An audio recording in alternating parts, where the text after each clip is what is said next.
샬롬, 반갑습니다. 꿈이 있는 미래 소장 백상원 목사입니다. 청소년 복음화율이 9% 시대라고 합니다. 이것은 종교란에 기독교라고 적는 청소년이 100명 중 9명 꼴이라는 이야기이죠. 요즘에 고등학교 한 반에 정원이 30명 이내이니까 복음화율이 9%라는 것은 한 반에 크리스찬이 3명 정도다라는 뜻입니다. 그런데 제가 청소년 사역을 오랫동안 하면서 친구들에게 꼭 물어보는 질문 하나가 있습니다. 그것은 바로 너 이외에 너희 반에 크리스찬이 몇 명이니? 라는 이야기입니다. 대부분의 친구들이요, 제로 또는 1명이라고 이야기합니다. 즉, 복음화율, 통계치가 이야기하는 것과 청소년들이 실제로 체감하는 크리스찬의 비율에 차이가 존재하는 것이죠. 그 간극을 저는 샤이 크리스천이라고 생각합니다. 여러분, 샤이 크리스천은 무엇입니까? 이 세상이 점점 더 무신론적인 배경 속에서 반기독교적인 문화가 팽배해지다 보니까 우리 아이들이 나의 정체성을 신앙적으로 마음껏 드러내지 못하고 지내고 있다라는 것이죠. 이것이 바로 요즘 시대의 안타까운 현실이 아닐 수 없습니다. 그래서 꿈이 있는 미래는 샤이 크리스천이 아니라 스트롱 크리스천, 특별히 이 시대 가운데 나의 신앙의 정체성을 당당히 선포하고 믿음으로 살아가는 다음 세대를 이끌어 가기를 소망합니다. 그래서 금년 여름 VBS를 여호수아에 대해서 함께 살펴보고자 합니다. 이번 VBS의 이름은 여호수아 프로젝트, 조슈아 프로젝트입니다. 여러분, 여호수아의 인생은 크게 3가지의 변곡점이 존재합니다. 시작, 성공, 실패. 이 3가지의 변곡점을 어떻게 여호수아가 샤이 크리스찬이 아니라 스트롱 크리스찬이 되어서 믿음으로 승리할 수 있었는지를 금년 VBS 시간을 통하여서 여러분과 다음 세대와 함께 살펴보기를 원합니다. 첫째로 1과 본문 말씀은 여호수아서 1장 1절로 9절의 말씀입니다. 한 가지 질문을 드리면서 시작하겠습니다. 시작의 반대말은 무엇일까요? 시작의 반대말은 끝이 아닙니다. 시작의 반대말은 실패입니다. 과거의 실패는 새로운 시작을 방해하기 때문입니다. 그런데 실패와 비슷한 한 단어가 있습니다. 그것은 바로 실수입니다. 실수와 실패, 이 둘은 비슷해 보이지만 의미는 천지 차이입니다. 실수는 과정이고 실패는 결과입니다. 실수는 쉼표이고 실패는 마침표이죠. 마라톤 경기를 보면 42.19km의 긴 코스를 달리는 중간중간 선수들은 넘어집니다. 이것은 실수입니다. 그 실수로 인해 남들보다 뒤처지고 메달권 밖으로 밀려납니다. 이것은 실패이죠. 실수와 실패는 비슷해 보이지만 실은 전혀 다릅니다. 본문 1절 상반절 말씀을 저희 다 같이 한 목소리로 읽어볼까요? 여호와의 종 모세가 죽은 후에. 여러분, 모세가 누구입니까? 모세는 이스라엘 민족의 대지도자입니다. 모세는 출애굽 프로젝트를 기획했고 불굴의 의지로 추진했던 대체 불가의 리더입니다. 모세는 이스라엘 백성들에게 있어서 한 개인 이상의 존재이죠. 이런 모세가 가나안 땅을 눈앞에 두고 죽습니다. 모세의 부재로 가나안을 향한 이스라엘의 내비게이션은 오작동합니다. 모세는 이스라엘의 영적 가장이었습니다. 모세는 이스라엘의 수많은 실수가 가나안 입성의 실패로 이어지지 않도록 하나님께 간구했죠. 지난 40년의 광야 생활 동안 이스라엘 백성들은 수많은 실수를 저지릅니다. 시편 106편은 이스라엘이 하나님께 저지른 죄악을 기록한 참회의 역사시입니다. 시편 기자는 이스라엘의 대표적인 실수를 기록합니다. 시편 기자가 기록하는 이스라엘 백성의 대표적 실수만 해도 7개나 돼요. 하나님의 은혜를 잊습니다. 원망과 탐욕이 생깁니다. 권위를 거역합니다. 우상을 섬겼습니다. 하나님의 말씀을 믿지 않습니다. 세상과 타협하고요. 영적인 타락과 결국 심판에 이르게 되는 것으로 43절 말씀은 기록합니다. 각각의 실수가 실패로 이어져도 할 말이 없는 너무나도 큰 죄악들이었습니다. 하지만 모세의 목숨을 건 간절한 기도로 이스라엘의 실수는 실패로 이어지지 않습니다. 그렇게 광야 생활 40년을 힘겹게 버팁니다. 그런데 가나안 입성을 앞두고 모세가 갑자기 죽습니다. 모세라는 이스라엘 민족의 방파제가 순식간에 무너집니다. 이러한 절체절명의 위기의 순간에 하나님이 예상 밖의 선택을 하시죠. 본문 1절 하반절과 2절 말씀을 저희 다 같이 한번 볼까요? 여호와께서 모세의 수종자 눈의 아들 여호수아에게 말씀하여 이르시되 내 종 모세가 죽었으니 이제 너는 이 모든 백성과 더불어 일어나 이 요단을 건너 내가 그들 곧 이스라엘 자손에게 주는 그 땅으로 가라. 지난 40년 동안 이스라엘 백성들을 이끈 모세가 갑자기 죽습니다. 하나님은 주저하지 않으시고 여호수아를 부르시죠. 그리고 모세를 대신해 이스라엘 백성들을 이끌고 가나안에 들어가야 한다고 하세요. 실수가 실패로 이어질 절체절명의 위기 속에서 하나님의 선택은 새로운 시작이었습니다. 성경에는 여호수아의 화려한 프로필이 등장합니다. 프로필상으로 그는 모세의 후계자가 될 충분한 자격이 있었습니다. 성경은 그를 가리켜 담대한 자요, 하나님의 신에 감동된 자이며 확고한 믿음의 소유자고 지혜로운 군인이었고 강력한 지도력을 겸비했다고 평가합니다. 하지만 여호수아 역시 연약한 인간이었기에 실수하기는 매한가지입니다. 오랜 기간 모세의 수종자였기에 누구보다 그 빈 자리를 크게 느꼈을 것입니다. 또한 여호수아를 인정하지 않는 사람들의 반대도 있었을 것이고요. 가뜩이나 모세의 죽음으로 나라가 시끄러운데 분위기 안 좋을 게 뻔합니다. 여호수아라는 새로운 카드는 불확실합니다. 여호수아 개인이나 이스라엘 공동체나 모두 큰 부담이었습니다. 차라리 하나님이 직접 문제에 개입하셔서 역사하시는 게 더 낫지 않을까요? 하늘에서 강력한 음성을 들려주시면 이스라엘 백성들이 한마음이 될 것 같습니다. 아니면 광야 시절 동안 익숙한 구름 기둥, 불 기둥으로 인도해 주시면 실수도 줄이고 효율적일 것 같습니다. 하지만 하나님은 새로운 시작을 선택하시죠. 문득 예전에 책에서 읽은 내용이 떠올랐습니다. KT 밀크먼 박사님이 계세요. 그녀는 와톤 스쿨의 교수이자 세계적 베스트셀러 작가입니다. 그녀는 슈퍼 헤빗이라는 책에서 새로운 시작 효과를 소개합니다. 시간이 흐르면 누구나 목표에 대한 동기가 약해집니다. KT 밀크먼 박사는 새로운 시작은 약해진 동기를 끌어올려 목표를 이룰 때까지 버티는 힘을 준다고 합니다. 저희 다 같이 한번 보면 좋겠는데요. 새로운 시작은 심리적 재도전의 기회가 된다. 사람들은 새로운 시작이라고 느끼는 순간에 더 많은 변화를 추구한다. 새로운 시작은 예전의 실패에서 앞으로도 실패할 것 같은 두려움을 극복하는 데 큰 도움을 준다. 새로운 시작은 도전 정신을 강화합니다. 새로운 시작은 과거의 자괴감, 패배의식을 떨쳐냅니다. 이전보다 더 많은 변화를 시도합니다. 결국 반복되는 실수는 점차 줄어듭니다. 실패로 이어지지 않습니다. 이게 바로 새로운 시작의 힘이죠. 매년 여러 국가에서 금연 캠페인을 합니다. 금연 캠페인의 실패 확률은 97%에 육박합니다. 한 가지 놀라운 사실은 금연에 실패하는 사람이 새로운 집으로 이사를 가면 금연 실패 확률이 13%로 급격히 떨어집니다. 새로운 공간이 새롭게 시작하는 힘을 증폭시킵니다. 새로운 시작은 우리의 인생을 변화시키는 강력한 힘이죠.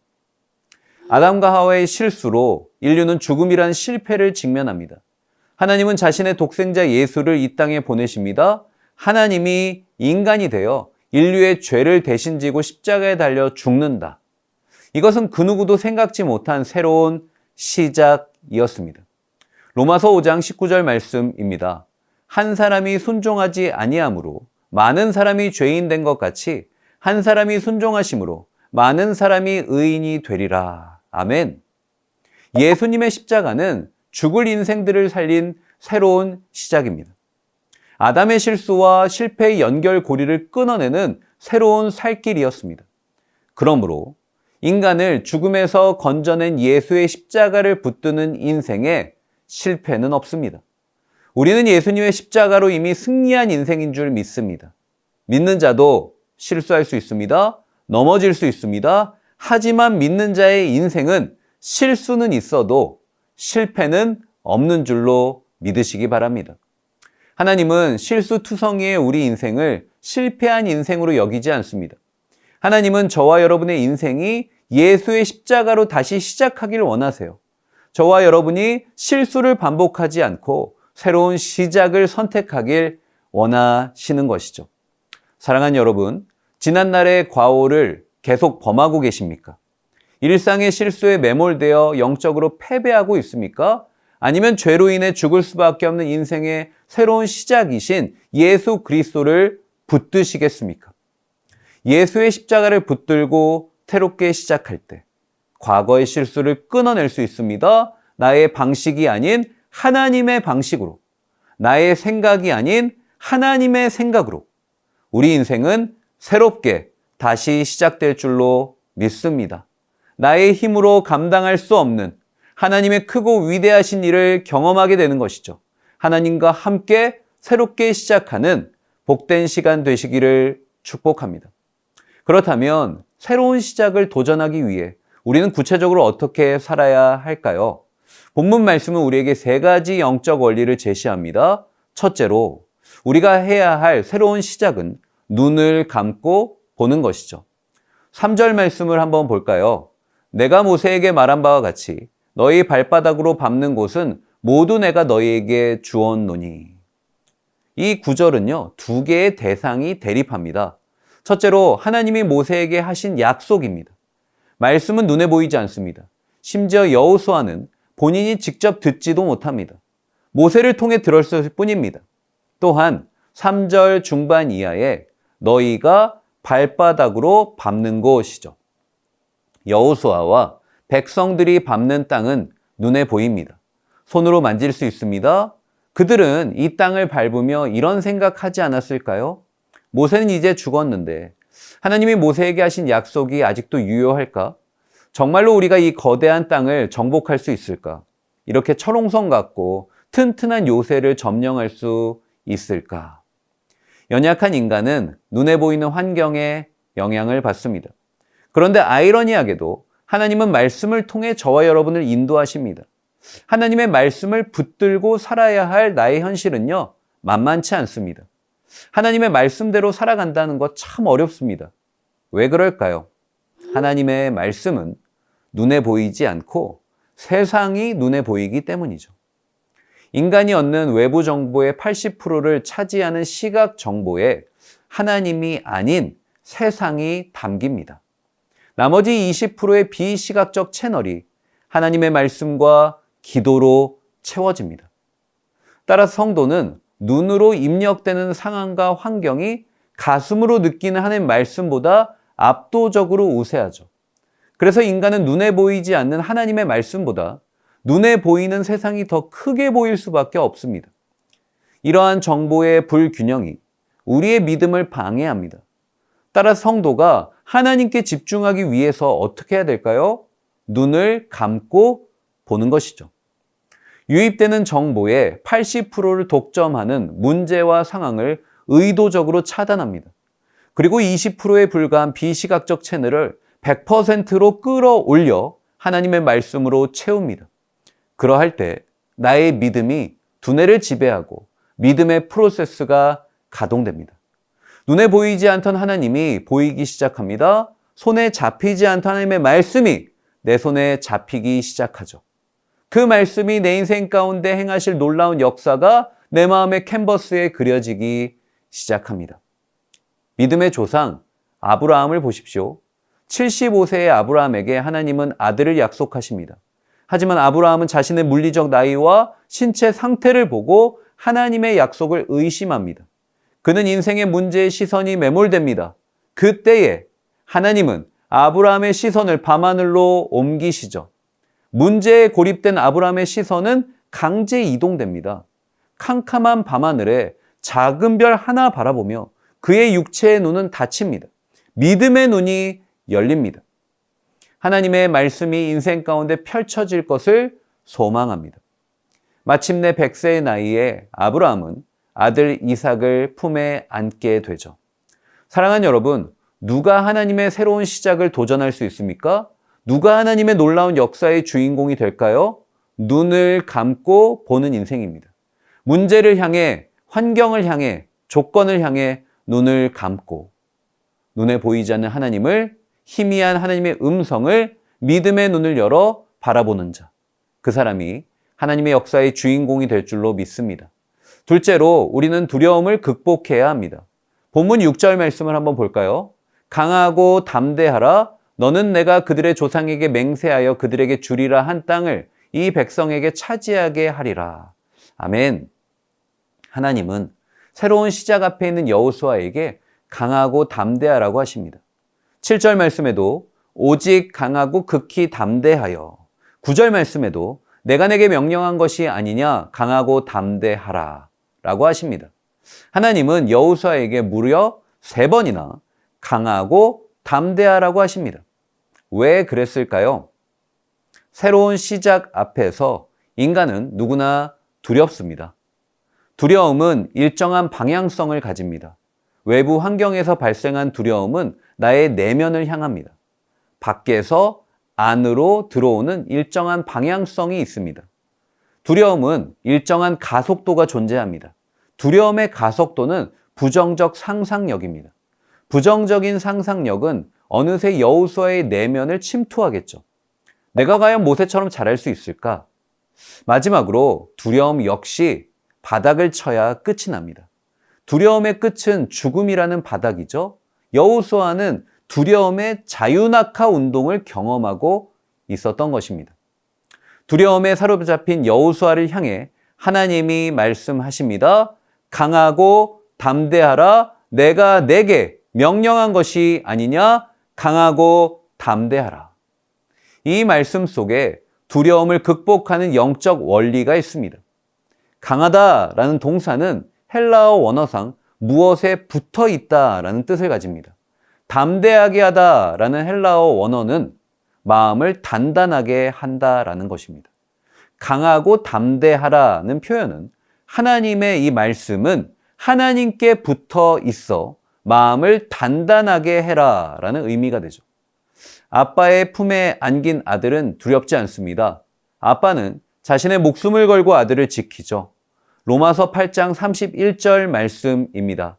그런즉 이 일에 대하여 우리가 무슨 말을 하리요? 만일 하나님이 우리를 위하시면 누가 우리를 대적하리요? 아멘. 하나님이 우리를 위하시는데 누가 우리를 막겠습니까? 하나님이 이스라엘 백성들에게 가나안을 허락하시는데 누가 감히 그것을 막을까요? 모세를 세우신 하나님이 여호수아를 지도자로 세우시는데 누가 막을 수 있습니까? 우리 인생의 힘과 능력이 되시는 하나님께 붙어 있을 때 우리는 강하고 담대하게 될 줄로 믿습니다. 셋째로 새로운 시작을 위해 우리는 말씀 중심의 삶을 살아야 합니다. 8절 말씀을 한번 보시면요. 이 율법책을 내 입에서 떠나지 말게 하며 주야로 그것을 묵상하여 그 안에 기록된 대로 다 지켜 행하라. 그리하면 내 길이 평탄하게 될 것이며 내가 형통하리라. 아멘. 하나님은 여호수아에게 새로운 시작을 위해 말씀 중심의 삶을 살으라고 하십니다. 말씀 중심으로 살기 위해서는 영적 원리 3가지가 필요한데요. 율법 책을 내 입에서 떠나지 말게 하며, 이것은 단순히 말씀을 읽는 것이 아닙니다. 성경 통독을 넘어 성경 암송으로 말씀에 완전히 사로잡히는 것을 뜻하죠. 주야로 묵상해야 합니다. 묵상과 명상은 전혀 다르죠. 묵상은 하나님의 말씀으로 나를 채우는 것입니다. 명상은 내 마음을 비워내는 것이죠. 비어있는 마음은 위험합니다. 무엇으로 채워지느냐에 따라 그 가치가 달라지기 때문이죠. 마지막으로 8절 하반절 말씀을 보면 그 안에 기록된 대로 다 지켜 행하라 라고 합니다. 말씀을 읽고 암송하고 묵상하는 이유는 결국 실천하기 위해서입니다. 기독교 교육의 목표는 결국 하나님 말씀대로 사는 하나님의 사람을 키우는 것이죠. 이 세 가지 말씀 중심의 삶을 살 때 하나님은 어떠한 축복을 약속하시죠? 8절 하반절 말씀 한번 볼까요? 내 길이 평탄하게 될 것이며 내가 형통하리라. 아멘. 내 길이 평탄하게 될 것이며 내가 형통하리라. 여러분, 형통이 과연 무엇일까요? 성경이 말하는 형통은 모든 일이 하나님의 뜻대로 이루어지는 것을 뜻합니다. 따라서 이스라엘 백성들에게 형통이란 하나님의 뜻대로 가나안 전쟁을 승리하고 정복한 그 땅에 하나님의 나라를 세우는 것입니다.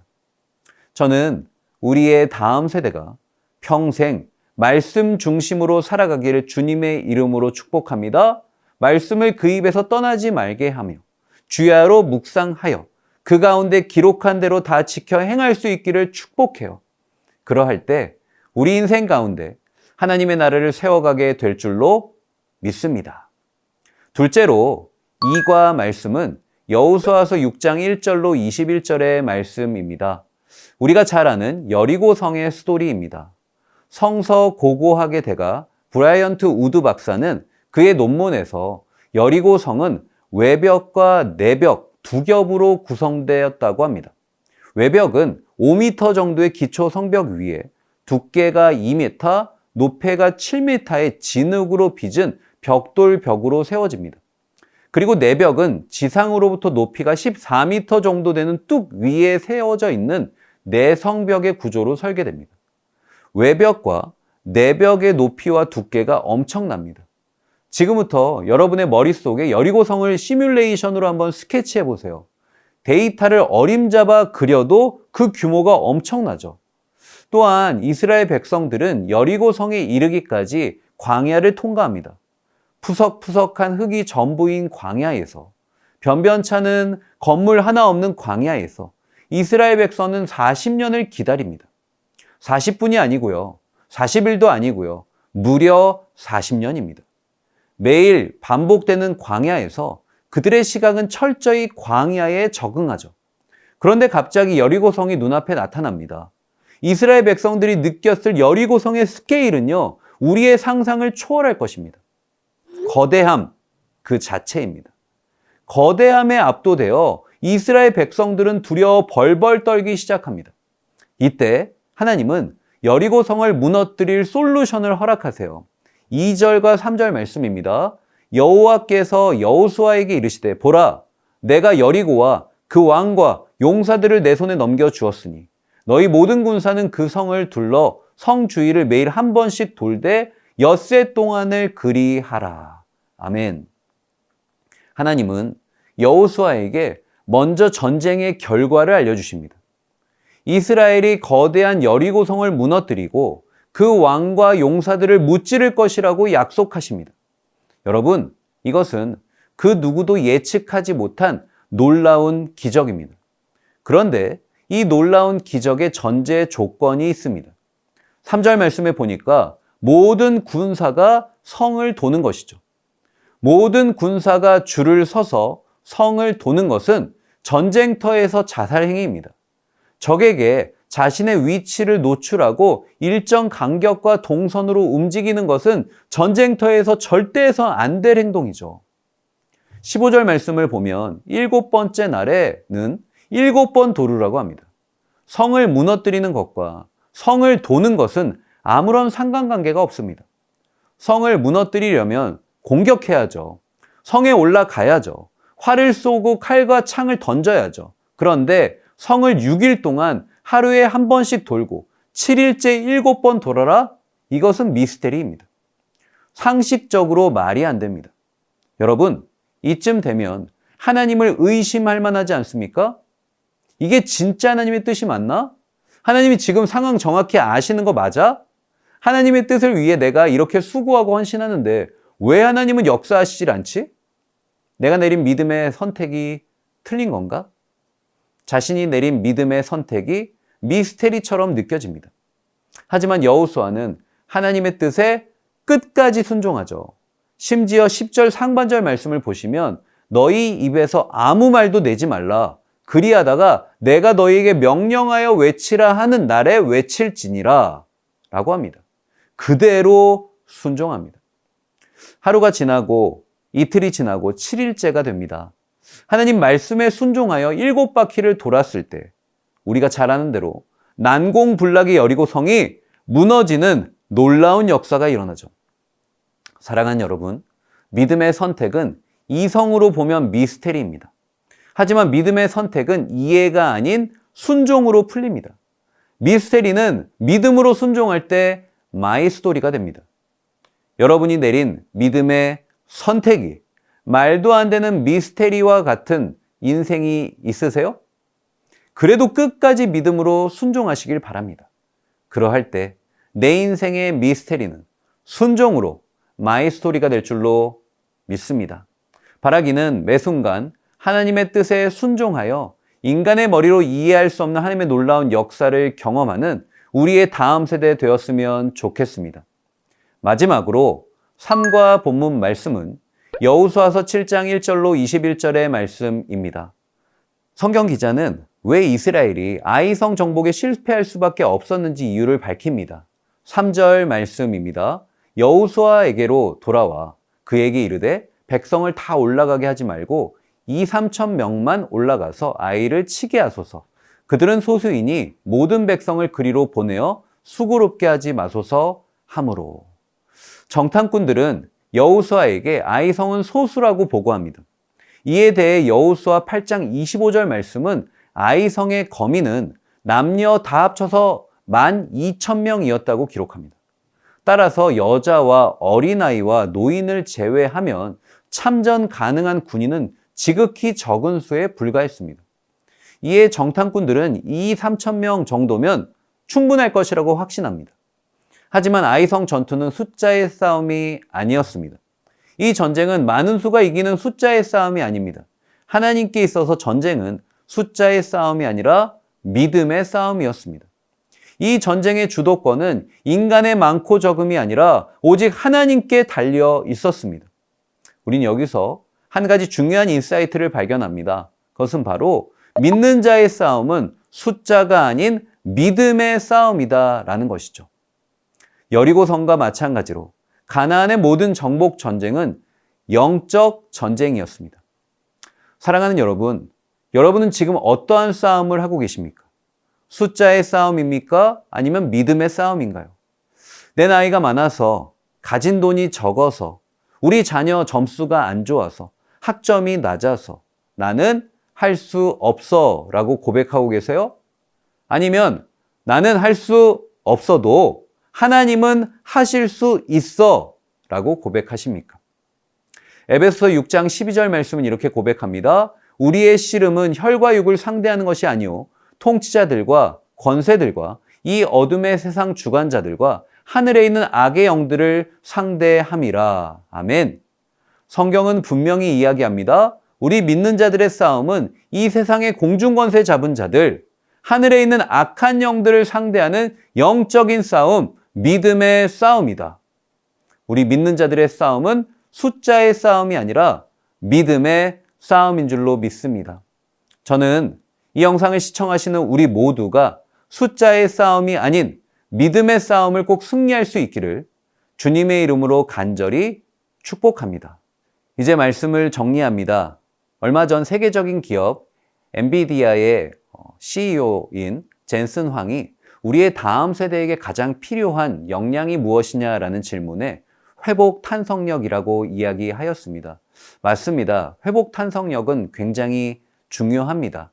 그런데 우리가 실패했을 때 다시금 원래의 상태로 마음을 돌이킬 수 있는 것, 그것은 긍정적인 생각이나 삶에 있어서의 어떤 태도의 문제만으로 해결할 수 있는 영역은 아니라고 생각합니다. 저는 이번 조슈아 프로젝트를 통하여서 여호수아가 갑작스러운 시작을 성공하였고 그리고 예상치 못한 실패에서도 그가 결국 승리할 수 있었던 원동력을 그의 인생의 소망이 되신 하나님에게서 발견합니다. 그래서 베드로전서 1장 3절 말씀처럼 여호수아가 승리할 수 있었던 비결은 그의 산소망이신 하나님을 그가 의지하였기 때문에 라고 저는 믿습니다. 그래서 저는요, 마지막으로 이번 금년 VBS를 통하여서 우리 다음 세대에게 이것을 권면하고 싶습니다. 회복 탄성력을 뛰어넘는 소망 복원력을 가져라 라고 말이죠. 우리의 인생의 산 소망이신 하나님을 어떠한 상황 속에서도 나의 인생 가운데 복원시킬 수 있을 때 소망을 붙들고 살아갈 수 있는 힘, 소망 복원력이 우리의 다음 세대에게 있을 때 우리의 다음 세대는 시작과 성공과 실패, 어떠한 인생의 상황 속에서도 그 변곡점에서 흔들리지 않고 샤이 크리스찬이 아닌 스트롱 크리스찬이 되어서 여호수아와 같이 승리하게 될 줄로 믿습니다. 부디 이러한 은혜가 금년 여름 VBS를 통해 여러분이 섬기는 다음 세대에게 일어나시길 주님의 이름으로 간절히 축복합니다. 감사합니다.